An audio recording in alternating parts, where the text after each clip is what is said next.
When we think of the biggest story right now, you obviously would think of the coronavirus and the epidemic that this has become. But there's another story that we don't talk about often enough in this country or worldwide for that matter, and that is the epidemic of child and human trafficking. My next guest has a very close connection to the topic. She was trafficked at age 4. I want to welcome Dana Priyanka Hammond to our show this morning, the author of Abandoned but Not Forgotten. Dana, good morning. Good morning. First of all, bring me back to the age of 4 years old in India.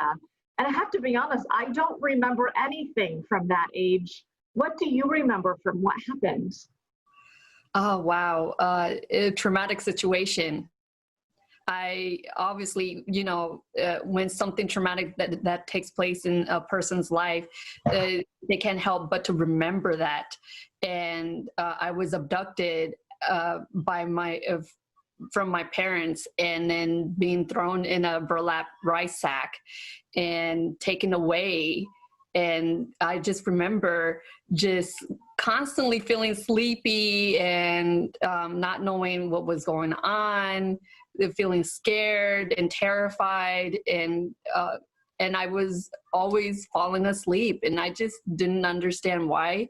But the understanding is that chloroform was placed over my mouth, and I was taken away just to be trafficked. I read the first part of your book, Dana, and I made me terribly sad, and I had chills because I think of just this. You were a toddler, you were a baby, you were 4 years old at the time, in a rice sack, put onto a train, headed off to who knows where. There was a miracle that happened on that train. What happened?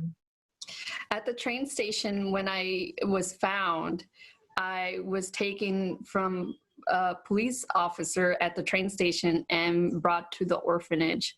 And I'm not sure if they were part of it or if the orphanage was part of the scenario, because there is such thing as adoption trafficking and being hiring somebody to take children and placing them at the orphanages. Eventually, Dana, connect the dots here. You made it from that Indian orphanage here to the United States, but that necessarily wasn't this happily ever after moment. No, it certainly wasn't. It was a time when you really needed a family to take care of you and then raise you in a healthy manner. That was not my life story. My life story was where the family just neglected to take care of me and abused me. Have you been able to heal, Dana, at all? Like, you've been through such trauma from the earliest memories of your life. Where does the healing begin? And is that even a possibility? It is a possibility. It takes time. But unfortunately, PTSD, it still deals with you. Even throughout my adult life, it deals with me. So what I do have to do is to help calm my anxiety by seeing a psychiatrist and taking prescribed medication that does help control that stress and anxiety level. You're now the mother of a 1-year-old daughter, and you've written this book, Abandoned but Not Forgotten. What's the message you want people to get when they read your book and they go through your story and it's just horrifying what happened to you, but there's a call to action here.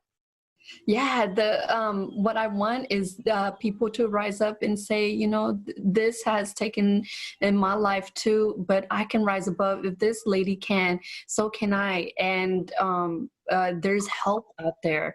And the call to action is to provide sense of hope.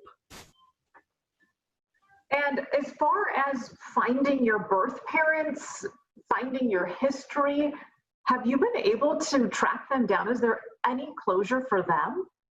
No, not yet. I'm actually on a journey to finding my birth family right now as of we speak. The company that I hired, they're not able to do much because of the coronavirus situation. It's not allowing them to go out in the field to find more documents behind my background or anything that they could possibly find in India. So that's been on a standstill. So once that lifts, they will be able to go out in the field and to do a little bit more work, and I will be able to go back to India and be on the media network over there and say, hey, I'm that missing person, I'm looking for my birth family, and just go from there. When people hear this interview, Dana, they might think, oh gosh, what happened to her is a problem in that part of the world. That doesn't happen here. They couldn't be further from the truth. Right. That's not necessarily true, because now there's this situation with child trafficking has risen up even in America. It used to be a lot only known in foreign country, but it's worked its way over here now. And so there is steps that people can take, and what they can do is just reach out to their local governor and saying, hey, I'm concerned about this circumstance in my near town, and you can just vote for free. It's free if to put in a petition in your name, and do your research. Find out what is the 1-800 number that you can reach out to if you feel that there is somebody who's being trafficked. So it is a major issue, and I want to put awareness out there for people, even here in America. You're so brave, Dana, to share your story and to give others hope that no matter what you've been through, there is another side, and you can work your way slowly but surely through trauma and grief and find that other side. Again, the book is called Abandoned but Not Forgotten, and we appreciate you sharing your story with us this morning. Thank you, Heather.